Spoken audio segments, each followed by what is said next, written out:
Mo ni teenager yake. Bambo uyu ndi Kari Hiroyuki Tagawa.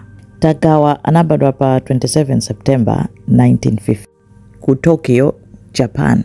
Mama yake anali actress dzina Mariko Hata. Nde abambo yake anali half Japanese, half American. Edi nda anali munthu onewa anali ndi citizenship ya ku USA ndikali mina mabadwa. Koma anabadwa nthawi yoti yovutirako ku Japan inali after Second World War. After mabomu ya Hiroshima, Nagasaki, iye anabadwa 5 years later. Dziko lukusinkhasinkha kuti ayambeso kupanga rebuild. Ali wang'ono anayamba kuphunzira karate. Koma atakwana zaka 5 anasamuka kuchoka ku Japan kupita ku USA. Atapita ku USA anapitiriza karate icha sanasiye. Ali ndi zaka 21 anabwereranso ku Japan kukapitiriza maphunziro ake a karate.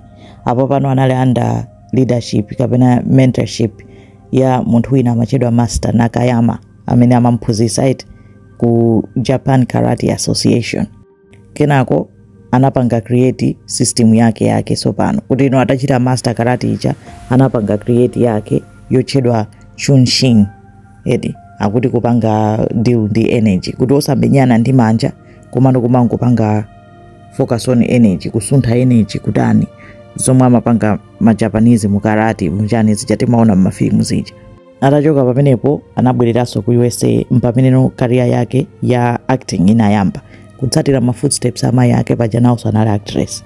Mapati yake oyamba anali ang'ono kwambiri koma mapati ena kuyambira mu 1987 mu The Last Emperor mpameneno anthu anamba kumpanga notice. Edi sanachedwe kupita patali chifukwa mu 1989 anapezeka kuti wapasidwa pati mu film ya James Bond ya License to Kill.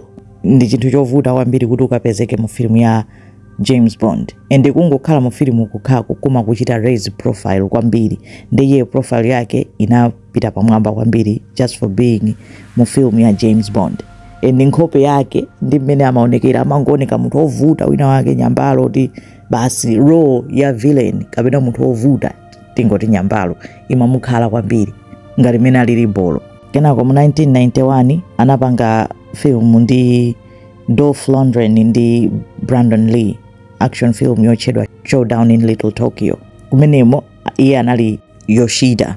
After pamenepo mapati amangobwera mafilimu osiyana The Perfect Weapon, Rising Sun. Edi kenako anazapezeka kuti mu 1995 anapangidwa cast ngati evil sorcerer Shang Tsung mu film ya Mortal Kombat.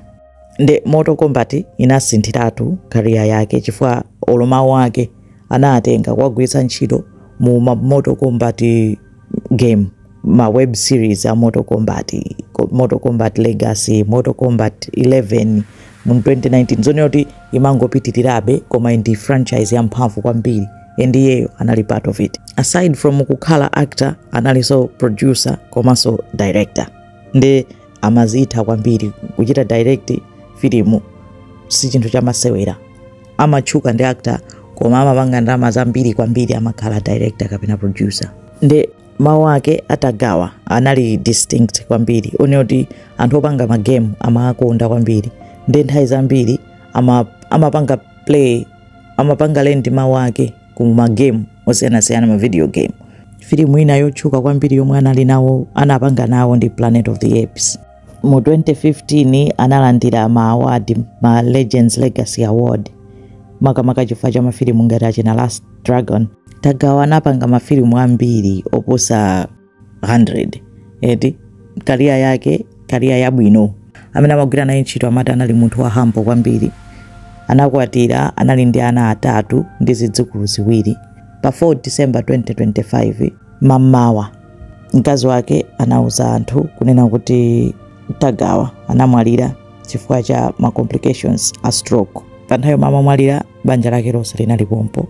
Imeneyo nde ka brief story history ka Kari Hiroyuki Tagawa. Zikomo kwambiri.